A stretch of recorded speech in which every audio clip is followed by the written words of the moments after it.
But we thought this would be a great way to kick this off with Susan B. Anthony's 197th birthday today. Wow. Yes, it is today. We've got a cake for her. Whoop, whoop, whoop. So, happy birthday to you.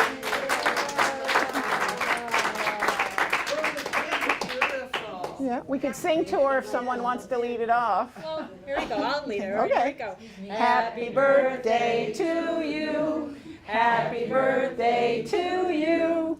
Happy birthday, dear Susan. Happy birthday to you. Yay. We would have the smoke alarms going off if we put that many candles on. All right. Let's get started and find out something. Maybe there's something that you didn't know about Susan B. Anthony. Susan Brunell Anthony was born February 15th, 1820 in Adams, Massachusetts. You can see where it's highlighted. Adams is just across the border from New York State, so she was almost born in New York. Her parents were Daniel and Lucy Reed Anthony, and she was the second oldest of 7 children. The family were Quakers, and they had a long-standing activist traditions in the family. This is the house she was born in. Early in Susan's life, she developed a sense of justice and moral zeal. And this is a Quaker meeting house, not necessarily the one that the family attended, but I don't know where Pam got this picture, but this is a Quaker. It is a Quaker meeting house.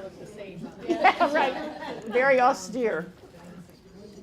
Okay. After moving to Rochester, New York in 1845, the Anthony family was active in the anti-slavery movement.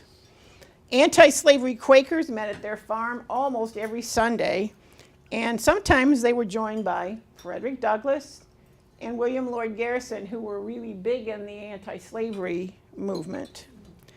Susan's brothers, Merritt and David, were anti-slavery activists in Kansas, along with John Brown, who's pictured, and that's her brother Merritt on the left. John Brown you can always recognize. He always looks mad. Susan became an agent for the American Anti-Slavery Society, where she encountered hostile mobs and armed threats, and she was even hung in effigy for her act. And that because it was such a big deal, you know, it was so counter to what people, their way of thinking at that time.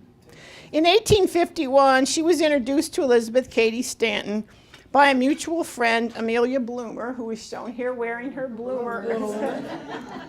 And it's Mrs. Stanton on the left. In 1863, Anthony and Stanton organized the Women's National Loyal League to support and petition for the 13th Amendment, which would outlaw slavery. They were disappointed and disillusioned when the amendment was passed and women were excluded. She had a lot of disappointments along those lines. Susan continued to campaign for the rights for all people. In 1868, the duo began to publish the newspaper, The Revolution. And this is where one of her quotes where she's talking about some of the problems she's encountered along the way. Before entering into the women's rights movement, she was active in education reform. So this is a Quaker school in Pennsylvania that Susan was sent to, and she was upset because she knew how to read at a very young age, and she was a very bright girl, and they wouldn't let her do all of the mathematics that she wanted to participate in. So she left the school and didn't go back. She took her first paying position as the head of the girls' department in 1846 at the Kanauer Academy. She was paid $110 per year. And I looked that up. In today's dollars, that would be equivalent to just over $2,600 for the year. In 1853, at the State Teachers Convention, she lobbied for better pay for women. And she was always lobbying for the fact that women could do, their brains were just as good as a man, sometimes better. In 1859, she called for coeducation, claiming there were no differences between the minds of men and women. She worked for equal educational opportunities for all. In the 1890s, she raised over $50,000 in pledges to assure admittance for women to the University of Rochester. Women were admitted there for the first time in 1900. Actually, on the scale of things, that was kind of late in history. There were other colleges, Oberlin being the first, but admitting them quite a bit earlier. So, but she managed to get it. It happened. She was also active in labor reform. Here's another one of her quotes, and some women who were part of the Working Women's Association. And she encouraged them in 1868 to join this union because the men had unions that the women couldn't join, so they were able to, whatever working conditions weren't very good for men or women at that time. But the unions could help the men move along and perfect their conditions a little bit, but the women had no voice. Miss Anthony campaigned for an 8-hour workday and equal pay for equal work. When she encouraged printing firms in New York City to hire women to replace the men who were on strike, she was labeled as an enemy of labor.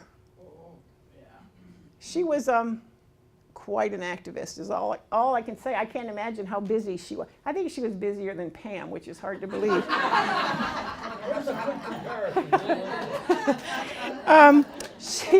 She was also active in the temperance movement. The Quakers were, they believed that drinking was sinful, and because the Anthonys were Quakers, they believed along those lines too. And while she was working at the Kanauer school, she joined the Daughters of Temperance, which was a group of women who drew attention to the effects of drunkenness on families. And she campaigned to support stronger liquor laws. She made her first appearance in public at the Daughters of Temperance supper meeting in 1848. And some of these things are kind of sad and kind of funny at the same time. They had a lot of political cartoons going on at that time. And they didn't have to be as politically correct as we have to be today, so some of them are almost shocking. Back in Rochester, she was elected president of the local branch of the Daughters of Temperance.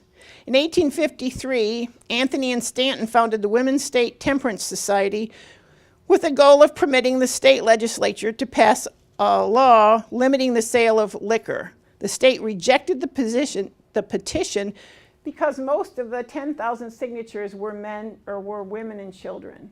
So they said, we're not paying any attention to that. Anthony decided that a woman needed to vote so that politicians would listen to them. She and Mrs. Stanton were criticized for talking too much about women's rights. Imagine that. And the two of them resigned from that Women's State Temperance Society.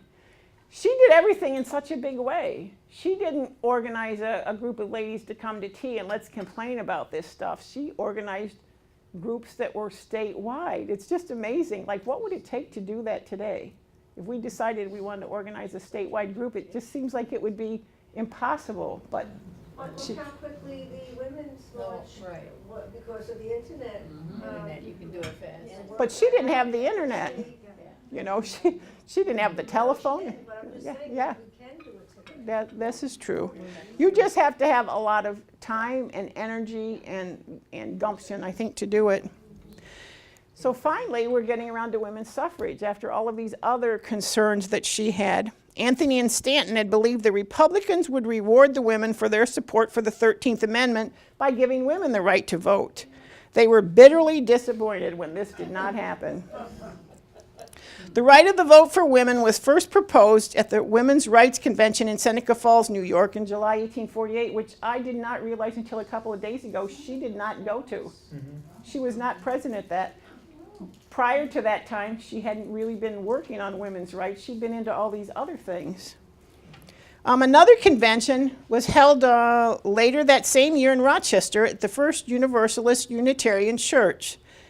And you notice they have the list of people that attended it. And there are members of the Anthony family. Her parents were there, and I believe it one of her sisters, but she wasn't at this meeting either.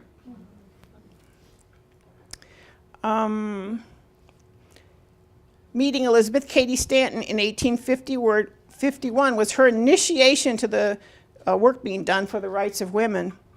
But it was a speech by Lucy Stone in Syracuse in 1852 that's credited for convincing Miss Anthony to join the women's rights movement.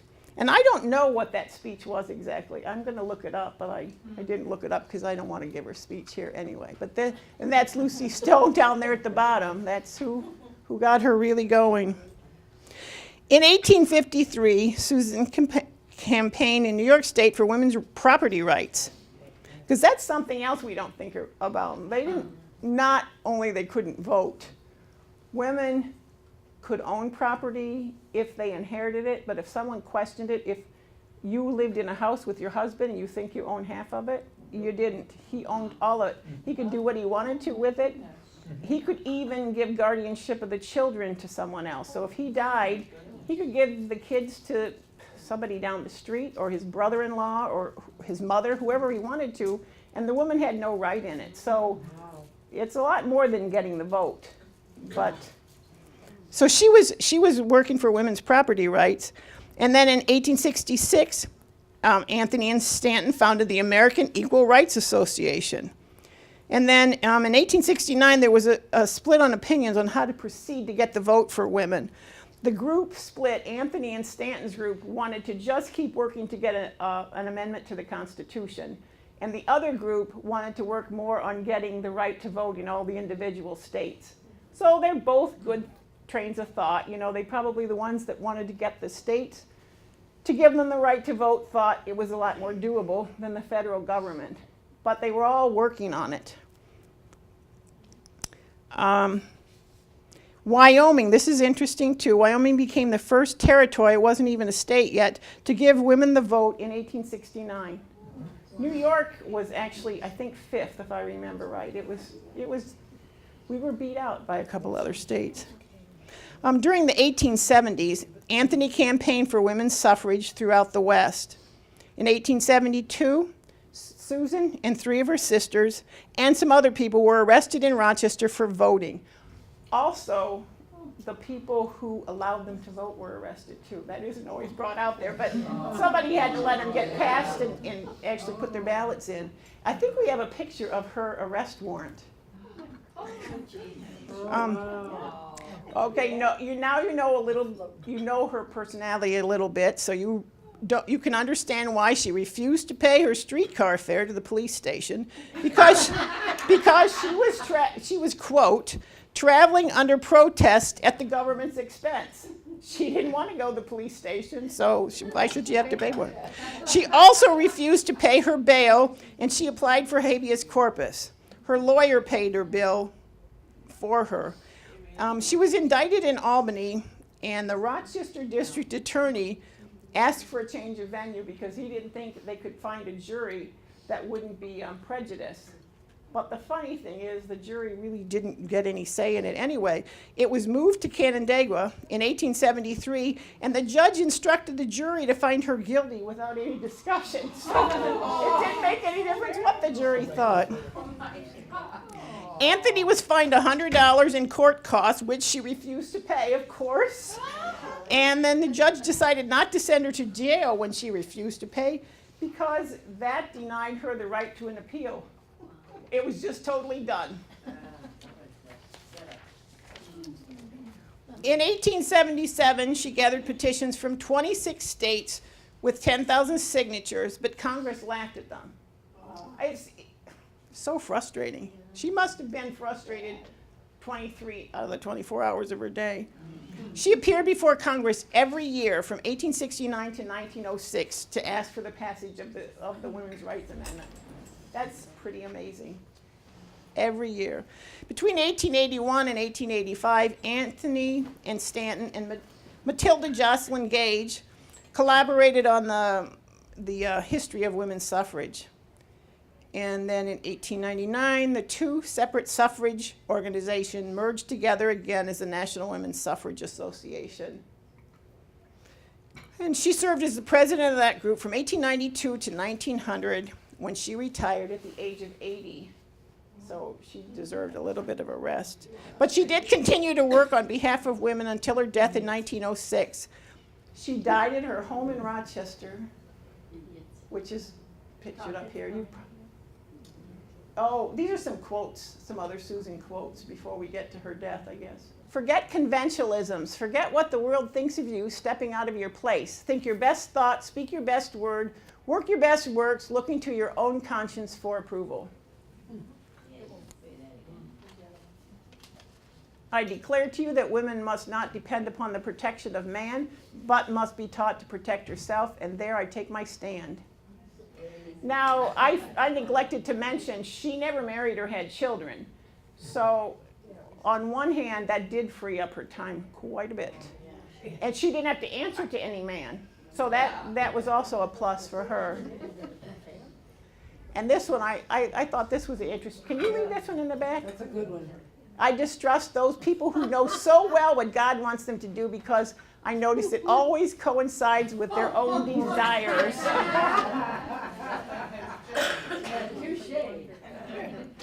Okay, that's her home in Rochester. You probably, a lot of you have been there to visit. It's worth going to. Well, she died in her home here in Rochester, and she's buried in Mount Hope Cemetery, and that's her grave. You probably saw that on the nightly news last fall when they were putting the voting stickers. It was covered with the voting stickers. And then she has been recognized for her works, both as on a postage stamp and then on Susan B. Anthony silver dollar. You probably can remember when the. And we, of course, use When the stamps all the time. Pardon me? For a long time. Yeah.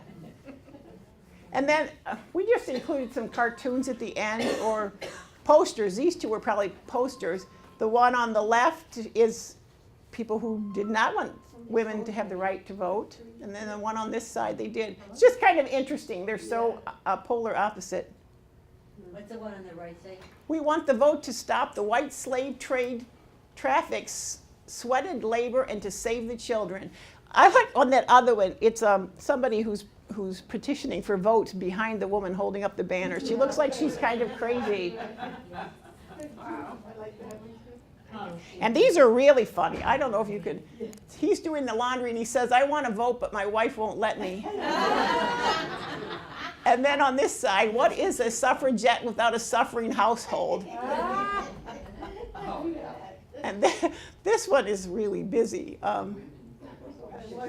This is what they would be doing if they weren't home. If they had the right to vote, they'd be out smoking cigars and eating chocolates and playing cards while he's trying to do laundry and hold the baby.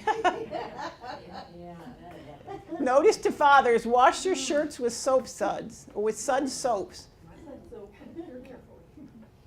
And then two more. My wife joined the suffrage movement. I've suffered ever since. And then this is the election day. She's going to vote, and he's got the crying baby. There are hundreds of these on the internet. Are these from the era that they were? Yes. Some of them are postcards. Some of them are like cartoons that appeared in the paper. Some of them are posters that were hung around. They're just, it was everywhere. So if you want to see more, go on the internet and just Google like suffrage Suffrage jokes? jokes or cartoons or something. This appeared in a publication of the National American Women's Suffrage Association. A woman named Alice Stone Blackwell, who was the one-time editor of the Women's Journal, outlined 16 reasons why women should be given the right to vote. And so we're going to let you know the 16 reasons. We're not reading all of the details she included. We're just getting the important stuff. That's right. So. All right, because it is fair and right that those who must obey the laws should have a voice in making them, and that those who must pay taxes should have a vote as to the size of the tax and the way it shall be spent. Because the moral, educational, and humane legislation desired by women would be got more easily if women had votes. Because laws unjust to women would be amended more quickly. Because disenfranchisement helps to keep wages down. Because equal suffrage would increase the proportion of educated voters. The high schools of every state in the Union are graduating more girls than boys, often twice or 3 times as many. That was a report of Commissioner of Education. Because it would increase the proportion of native-born voters. Because it would increase the moral and law-abiding vote very much, while increasing the vicious and criminal vote very little. Because it leads to fair treatment of women in public service. Because legislation for the protection of children would be secured more easily. Judge Lindsay of the Denver Juvenile Court writes, in progress for July 1904, we have in Colorado the most advanced laws of any state in the Union for the care and protection of the home of children. These laws, in my opinion, would not exist at this time if it were not for the powerful influence of women's suffrage. Because it is the quietest, easiest, most dignified, and least conspicuous way of influencing public affairs. Because it would make women more broad-minded. So Professor Edward H. Griggs says the ballot is an educator, and women will become more practical and more wise in using it. Because women's ballot will make it hard for the notoriously bad candidates to be nominated or elected. Wow. Because it would increase women's influence, Mrs. Mary C.C. Bradford, president of the Colorado State Federation of Women's Clubs, said at the National Suffrage Convention in Washington in February, this is in quotes, instead of women's influence being lessened by the ballot, it is greatly increased. Last year, there were so many members of the legislators with bills which they wanted the club women to endorse that the Social Science Department of the State Federation had to sit one day each week to confer with these legislators who were seeking our endorsement. Club women outside the suffrage states do not have this experience. Because it would help those women who need help the most. Because it's a maximum in war. Always do the things to which your adversary particularly objects. Every vicious interest in the country would rather continue to contend with women's indirect influence than try to cope with women's vote. Because experience has proved it to be good. So they're all good reasons. Yeah. One of these reminded me of something, but we have one more thing that we wanted to throw out there. Why are Pam and Peggy and I wearing these goofy looking little ribbons? Well, I'm glad. Purple and yellow are complementary colors, so they should stand out. But why purple and white and yellow? Purple is the color of loyalty, consistency to purpose, and unswerving steadfastness to a cause. White is the emblem of purity and symbolizes the quality of our purpose. Gold is the color of light and life and is the torch that guides our purpose, pure and unswerving. And that is from the Suffragist, Volume 1, Number 4, December 6, 1913. So these are the colors that they actually adopted. That's why we used all the purple and yellow in the slides as well. And on the cake, that's right. So everybody should be wearing purple and yellow and white this year. And some people have purple on today, whether it's a coincidence or on purpose, I don't know. They always wear purple. So unless there are any questions, that's all I've got. Do you have anything else? Thank you. Okay, that's it.